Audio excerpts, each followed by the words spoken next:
Hello and welcome to BYJU'S IAS. Let's take up the analysis of today's The Hindu newspaper.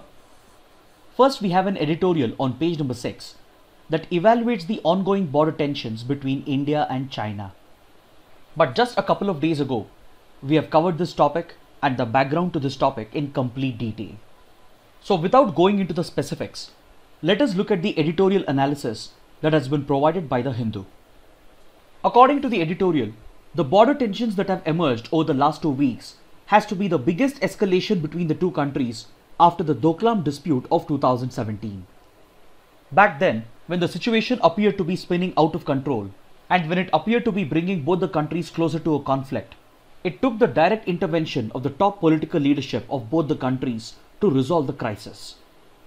Prime Minister Modi and President Xi Jinping held the Wuhan informal summit and they worked out a de-escalation as per established protocols. The editorial says that such an intervention at the highest levels of the political leadership is again needed because over the last 2 weeks, tensions have increased significantly at multiple locations along the border.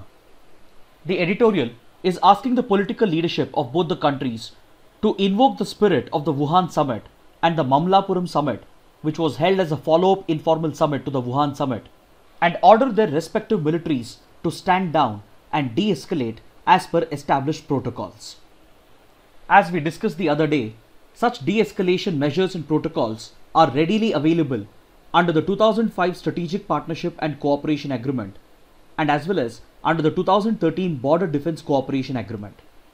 These de-escalation mechanisms and protocols provides for the regulation of border activities of the respective troops in the contested areas along the LAC. See, such border incursions and clashes keep occurring between India and China because both the sides have a different perception of the line of actual control. So when there are differing perceptions regarding the LAC, there are bound to be overlapping claims leading to incursions and clashes. So when such overlapping claims exist and when they are not resolved, naturally the local border patrol units are bound to run into each other, resulting in minor clashes which could lead to an unnecessary escalation. So the best way to de-escalate from such a crisis is to make use of established mechanisms and protocols with direct intervention of the highest levels of political, military and strategic leadership of both the countries. Based on available reports, the editorial goes on to criticize China for its unnecessarily aggressive strategy and holds it responsible for the latest round of border tensions between the two countries. As we discussed the other day, the most probable reason why China could be adopting such an aggressive strategy could be because of increased military capabilities of India in the border region. Over the last 15 years, India has not only increased the presence of its troops in the region, but it has also created strategic infrastructure along the border areas. For example, just last year, India completed the construction of the Darbok-Shok-Daulat Beg Oldi road, which connects Leh to the Karakoram Pass and provides a strategic advantage to Indian troops that are deployed in the region. Over the last few years, India has also activated the advanced landing grounds that are located along the border, including a landing strip at Daulat Beg Oldi. Apart from this, India has completed the construction and upgradation of a number of strategic roads along the border areas. So the creation of such strategic infrastructure along the border significantly increases India's capabilities to deploy troops into the forward areas. It also improves India's logistical capabilities to deploy heavy equipment and heavy ammunition closer to the border areas. So the increased military capabilities of India over the last 10 to 15 years poses a direct challenge to the traditional advantage that China has held in the region. China has always enjoyed the advantage of friendly terrain, and by making use of this advantage, it has created advanced infrastructure closer to the border areas, which allows China to deploy thousands of troops and equipment close to the border at a very short notice. Until recently, India never responded to this military buildup of China because till 2005, India was driven by a defensive mindset, which was a result of the psychological impact of the massive defeat that India suffered in the 1962 conflict. Considering the deep inroads that Chinese forces had made during the 1962 war, India adopted a defensive strategy of not creating any advanced infrastructure closer to the border areas. It was only after 2005 that India kept aside this defensive mindset And over the last 15 years, it has invested heavily in creating advanced strategic infrastructure closer to the border areas. So basically, as far as military capabilities are concerned at the border areas, India is still playing catch up to China because China still enjoys an inherent advantage. But the increasing military capabilities of India over the last 15 years has alarmed China, and this could be one of the possible reasons why it is deliberately adopting such an aggressive strategy. So if this is the reason why China is deliberately increasing border tensions, then the editorial says that India needs to remind China that India is well within its rights to develop border infrastructure and to increase its military capabilities as long as it respects the sanctity of the line of actual control. Yes, due to differing perceptions of the LAC, there might have been a few incidents of border incursions done by both the sides. But generally, India does not deliberately violate the sanctity of the LAC. And as long as India is upholding this commitment, China should not have any problems with regard to the build-up of border infrastructure and military capabilities by India on the other side of the border. So the editorial says that the Indian government needs to remind China that India has every right to develop border infrastructure and develop defensive military capabilities, and this right to mutual and equal security has been guaranteed under various agreements that both the countries have signed. So by keeping these factors in mind, it is time for the political and military leadership of both the countries to de-escalate the crisis by making use of established mechanisms, established channels and established protocols. See, in order to diffuse these tensions, flag meetings have already been held at the level of local commanders. But these flag meetings have turned out to be a stalemate. So since the issue is not getting resolved at the local level, it is time for the higher levels of the political, bureaucratic and military leadership to intervene and de-escalate the crisis. The editorial also says that this could be the right time to revive the special representative mechanism which has come to a standstill. As we discussed the other day, the SR mechanism that was established to resolve the border dispute and work out a political solution to resolve the border dispute has been stalled over the years due to differences between the two countries. When the SR mechanism was operational, it had made some progress towards achieving a political settlement to resolve the border dispute. So the editorial says that this could be the right time to revive the SR mechanism, and for the time being, both the countries need to focus on clarifying each other's claims. Considering the historical and geographical complexity of the border dispute, it may not be immediately possible to resolve the dispute or to work out a final border. But at least for the time being, both the countries can work towards clarifying each other's claims in order to address the differing perceptions around the LAC. If both the sides have better clarity on each other's perceptions of the LAC, then the chances of such local clashes will go down, leading to de-escalation of tensions between the two countries. The editorial also says that, considering that both the countries and the world is battling a pandemic, it is of utmost importance for both the governments and both the armies to de-escalate the crisis as per established protocols by developing better clarity over each other's perceptions of the line of actual control. Now let's take up a column from page number 6, which deals with the suspension of 4G internet services in Jammu and Kashmir and the constitutional questions surrounding it. We have discussed in previous sessions that the government has suspended 4G internet services in Jammu and Kashmir, and it has allowed only 2G internet services on the grounds of national security. The argument of the government is that if 4G internet services are provided in J&K, then it could be misused by Pakistan-sponsored terror outfits to organize attacks and promote extremism in J&K. So on these grounds, 4G internet services remain suspended in Jammu and Kashmir. In today's world, access to internet, especially high-speed internet, has become very essential for our lives and as well as for the economy. Having access to high-speed internet determines our access to basic services such as healthcare, education, information, etc. Access to high-speed internet is also very essential for the economy because a number of businesses, traders and e-commerce platforms rely on it. So in a way, having access to internet has become a basic necessity, and hence such a blanket suspension of internet on national security grounds is challenged on the grounds of violation of fundamental rights and as well as human rights. Such a petition had come up at the Supreme Court, and the petitioner, the Foundation for Media Professionals, was asking the Supreme Court to restore 4G internet services by treating the blanket suspension of 4G internet on the grounds of national security as a violation of fundamental rights and human rights. In this case, the Supreme Court recognized that there has to be a balance between both the objectives. The Supreme Court did recognize that a blanket suspension of internet services could violate basic rights, but at the same time, it understood the unique security needs of J&K, which is a result of cross-border terrorism that is sponsored by Pakistan. But unfortunately, even though the Supreme Court recognized that there was a violation of right, it did not provide any constitutional remedy. Instead of ordering the restoration of internet services, or instead of ordering the government to strike a balance between national security and basic rights, it decided to relegate this decision to a committee headed by the Union Home Secretary.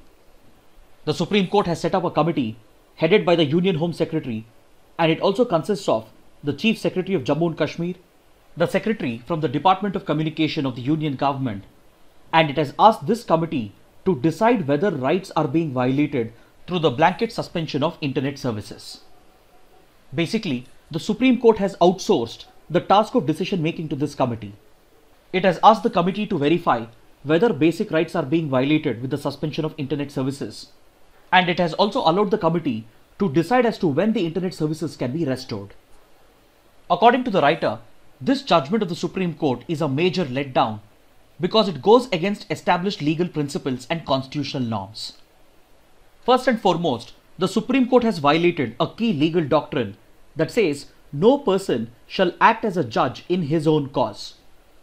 The Supreme Court is violating this legal principle by constituting a committee comprising of government officials because this constitutes a clear case of conflict of interest. Here the question is whether the suspension of internet violates fundamental rights and human rights.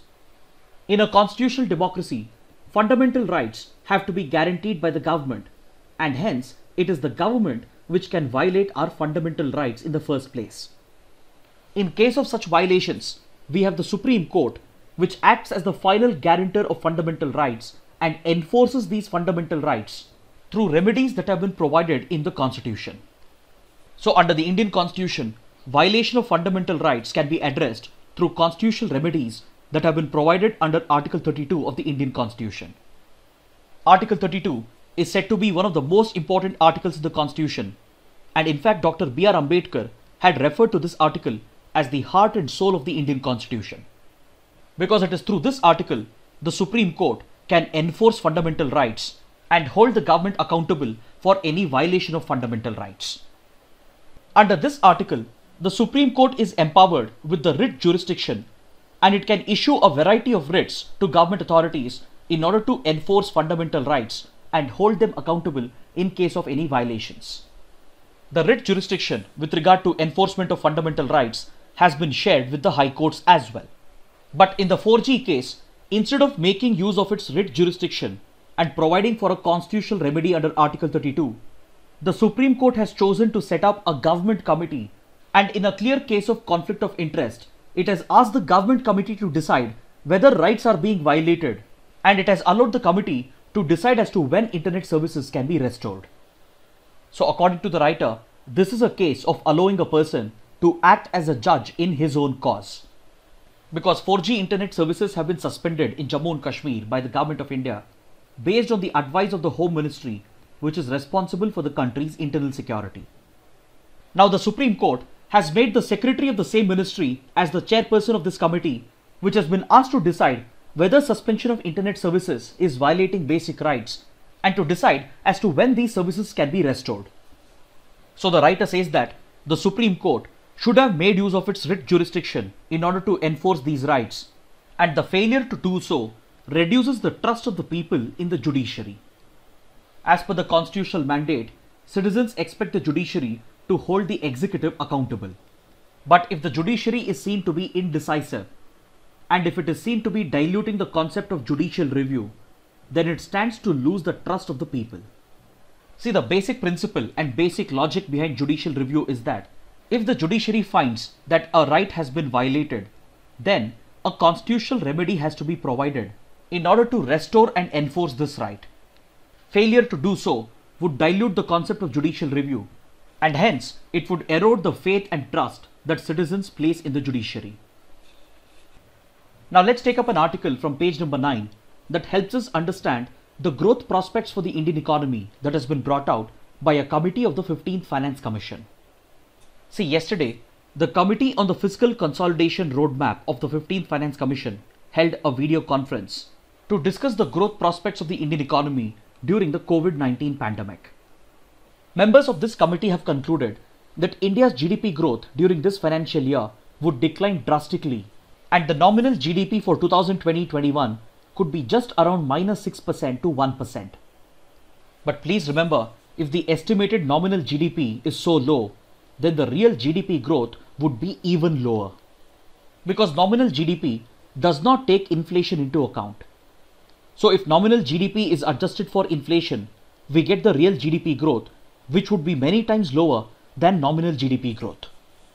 So it is quite clear that as a result of the COVID-19 pandemic and the lockdown, India could be staring at a very bleak economic prospect with the possibility of going through a recession during this financial year. Most of the institutions have estimated India's growth to be under 2% for the financial year, and a number of these estimates have placed India's growth figures in the negative category as well. So given that India is most likely to experience a recession, experts of the Finance Commission have debated as to what type of recovery India might witness. The question is, will India witness a V-shaped recovery or a U-shaped recovery? See, whenever an economy is going through a crisis, economists make use of various alphabets to indicate the growth trajectory based on how key indicators such as GDP growth, industrial growth, etc. might look when they are plotted on a graph. A V-shaped recovery refers to a sudden decline in growth as a result of a crisis and a sudden recovery in growth after the crisis phase is over. On the other hand, a U-shaped recovery refers to a sudden decline in growth as a result of a crisis, but the economy may not recover for a number of months and it might register low growth or even a recession. And finally, after a considerable period, that is after the crisis has passed, then the economy might register a sudden recovery. So like this, we have different curves to indicate the growth trajectory, and this includes L-shaped recovery, W-shaped recovery, J-shaped recovery, etc. But experts of the Finance Commission are still divided whether India is going to witness a V-shaped recovery or a U-shaped recovery. A V-shaped recovery would be the best case scenario for India because in this case, India would register exponential growth within a few months of the crisis. But this is unlikely to happen because the pandemic is here to last for at least a few months or maybe for at least a few years. So as a result, the recovery phase might get delayed and we might witness flatter growth or maybe even negative growth for some time before we register exponential growth. But experts of the Finance Commission believe that in the medium term, India's growth is expected to recover to around 8%. Over the next few years, they expect India's growth to pick up to 8%. And if somehow India fails to achieve this target, then they predict grave challenges for the Indian economy, because in that case, it would become much harder for the government to achieve fiscal consolidation and manage its debt burden. But the Finance Commission has endorsed the stimulus package that was announced by the government, as it has been designed to promote medium-term growth even though it does not provide for any immediate relief.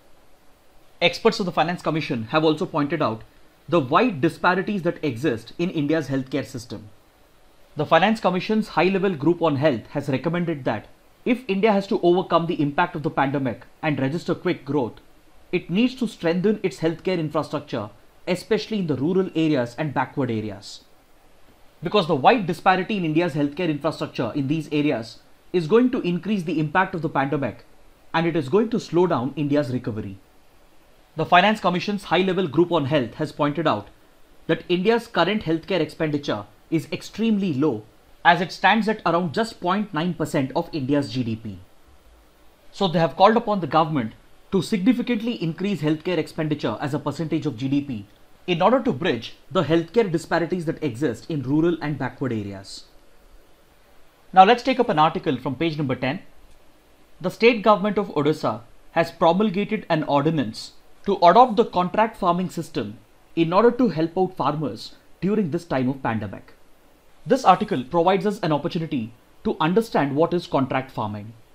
See, contract farming is carried out on the basis of a contract or an agreement that is signed between the sponsorer or an investor and the farmer. Under this contract, the investor will tell the farmer as to what crop he wants and what quality and quantity he expects. Under the contract, the price for the produce is fixed even before the crop is sown by the farmer, and even though the delivery of the produce will take place at a future date. And since the investor is really interested about the quality of the produce as well, he generally provides the required inputs to the farmer as well. In order to ensure good quality produce, basic inputs are provided to the farmer along with technical advice by the investor or by the sponsorer. Generally, it is large companies, food processing units, which enter into such contracts with farmers, and this type of contract-based farming is said to be beneficial for both the players. So considering its benefits, a number of state governments such as Maharashtra, Karnataka, Tamil Nadu, etc., they have already introduced contract farming by amending the APMC Act. So similarly, the Odisha government has also taken a step to introduce contract farming because its advantages is said to benefit both farmers and the sponsors, especially during this time of pandemic. See, under contract farming, since the price is predetermined, its biggest advantage is that it will provide income security and price stability to the farmer. In the absence of contract farming, the biggest challenge faced by farmers is to fetch adequate prices in the market. In most cases, when the crop is harvested by the farmer, there may not be adequate demand in the market, and as a result, the farmer would be forced to sell the produce at very low prices. But under contract farming, since the buyer has already committed to buy the produce at a predetermined price, it will provide income security and price stability to the farmer. Along with this, the investor is also providing technical advice to the farmer. He is also providing high quality inputs in order to ensure good quality of the produce.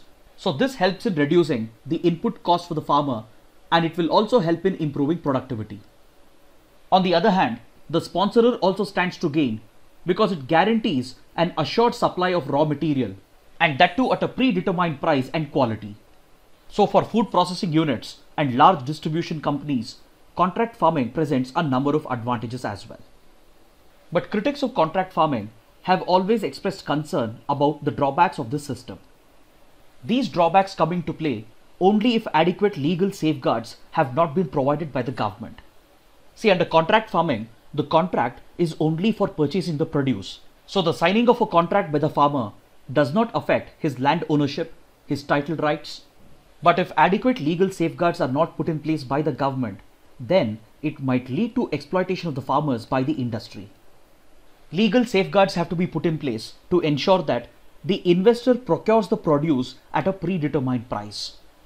Legal provisions have to be provided to enforce these contracts. Legal safeguards should also be provided to prevent the exploitation of farmers, and in case of faulty inputs provided by the investor, the responsibility should not be shifted to the farmer. The government should also ensure that no single company or no single industry establishes a monopoly, because this would put the farmers at a disadvantage due to their negligible bargaining power. But if these drawbacks of contract farming system are taken care of through legal safeguards, then it presents a tremendous advantage for both the farmer and as well as the sponsorer. Now let's take up the practice questions for the day. Which of the following provisions were introduced by the Montague-Chelmsford reforms? Classification of central and provisional subjects. Dyarchy was introduced. Subjects were divided into two lists, that is the reserved and transferred list. Communal and class electorates were abolished. Amongst the given statements, the fourth statement is incorrect, so option C is the right answer. See, the Montague-Chelmsford reforms or the Montford reforms, which were introduced in 1919, they introduced the system of Dyarchy at the province level. Through these reforms, subjects were divided into the central list and the provincial list, and at the provincial level, dual government was introduced, which is referred to as Dyarchy. Under the Dyarchy system at the province level, subjects were divided into two lists, that is the reserved subjects and the transferred subjects. The transferred subjects could be directly administered by the Legislative Council comprising of Indian ministers, whereas a few subjects were reserved, which were to be administered by the governor with the assistance of his Executive Council. So this makes the first three statements correct, but the fourth statement is incorrect, because the Montford reforms did not abolish communal and class electorates. Instead, the communal and class electorates that were introduced by the Morley-Minto reforms of 1909 were continued by the Montford reforms as well. So the correct answer is option C. This question has been asked because the 100 years ago article from page number 7 makes a reference to the Montford reforms of 1919. Now let's take up the next practice question. Which country has the world's largest proven oil reserves? Is it Saudi Arabia or Russia or Iran or Venezuela? The correct answer is option D. It is Venezuela. See, this infographic shows the top 10 countries in the world with the largest proven oil reserves. At the first position we have Venezuela, then we have Saudi Arabia, Canada, Iran, Iraq, Russia, Kuwait, UAE, United States and Libya. This question has been asked because according to this article on page number 14, the government of Venezuela has said that it would be providing military escort to oil tankers that are importing oil from Iran. Now the question is, why should Venezuela import oil from Iran if it has the world's largest proven oil reserves? The reason is, due to its limited economic development, Venezuela has very limited capacity to refine crude oil. And moreover, since Venezuela shares a hostile relationship with the United States, it has been targeted with sanctions, and this has further restricted the capabilities of Venezuela to refine its crude oil. So this forces Venezuela to rely upon other countries such as Iran for importing oil. But since Iran also shares a hostile relationship with the United States, and since the US has targeted the oil exports of Iran as well through economic sanctions, it is reportedly threatening to disrupt the supply of oil from Iran to Venezuela. So as a result, the government of Venezuela has said that it would be deploying its fighter aircrafts and naval ships in order to provide military escort to oil tankers that are importing oil from Iran as soon as these ships enter the exclusive economic zone of Venezuela. Now let's take up the next practice question. Which of the following statements are correct? The Airports Authority of India is a statutory body and is responsible for creating, upgrading, maintaining and managing civilian airports and civil aviation infrastructure in the country. All airports in the country are managed by the Airports Authority of India only, and no private players are allowed. Amongst the given statements, the second statement is incorrect. So option A is the right answer. See, the Airports Authority of India is indeed a statutory body and it is responsible for managing and operating most of the civilian airports and as well as the civil aviation infrastructure in the country. But not all airports in the country are entirely managed by the Airports Authority of India, because a few airports have been privatized and they are being managed and operated on the basis of public-private partnership involving the Airports Authority of India and a few selected private players. This question has been asked because according to this article on page number 15, the second round of airport privatization is likely to be approved very soon by the Government of India. Last year, the Government of India had privatized a number of airports based on the recommendations of the Airports Authority of India and the Ministry of Civil Aviation. In December 2019, the Airports Authority of India had proposed a second round of privatization. This includes the 6 airports located at Amritsar, Varanasi, Bhubaneswar, Indore, Raipur and Trichy. This proposal of the Airports Authority of India has already been approved by the Ministry of Civil Aviation and it is awaiting a final approval from the Union Cabinet. Now let's take up the next practice question. India has banned the import of PET waste or polyethylene terephthalate waste to prevent plastic pollution. Option B is the right answer. This question has been asked because we have a related article on page number 15. See, last year, in order to prevent plastic pollution, India imposed a ban on the import of PET waste or PET waste. This ban was imposed under the plastic waste management rules of the Ministry of Environment and Forest. As a result of this ban, the plastic recycling units located in India, they were forced to rely upon only domestic plastic waste that was being generated. Because the provision of importing plastic waste had basically turned India into a dump yard of plastic waste. So considering this environmental risk, India had decided to ban the import of PET waste and it had forced the plastic recycling units to make use of only domestically generated plastic waste. But now, as a result of the lockdown, the generation of domestic plastic waste has gone down drastically and this has threatened the very survival of plastic recycling units. Hence, the plastic recycling industry has requested the government to permit the import of PET waste in order to ensure their survival. Now let's take up a practice question from the 2016 prelims paper. With reference to IFC Masala bonds, sometimes seen in the news, which of the statements given below are correct? The International Finance Corporation, which offers these bonds, is an arm of the World Bank. They are the rupee-denominated bonds and are a source of debt financing for the public and private sector. Both the statements are correct. Option C is the right answer.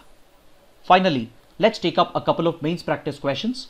The first question: increasing border tensions between India and China is a result of differing perceptions along the LAC. Examine the measures that both countries need to take in order to de-escalate. The second question: critically evaluate the violation of rights and available remedies when internet is banned by the government on the grounds of security, with special emphasis on the situation in Jammu and Kashmir. Kindly write an answer to these questions and post your answers in the comment section below. So this concludes our discussion for the day. Thanks for watching.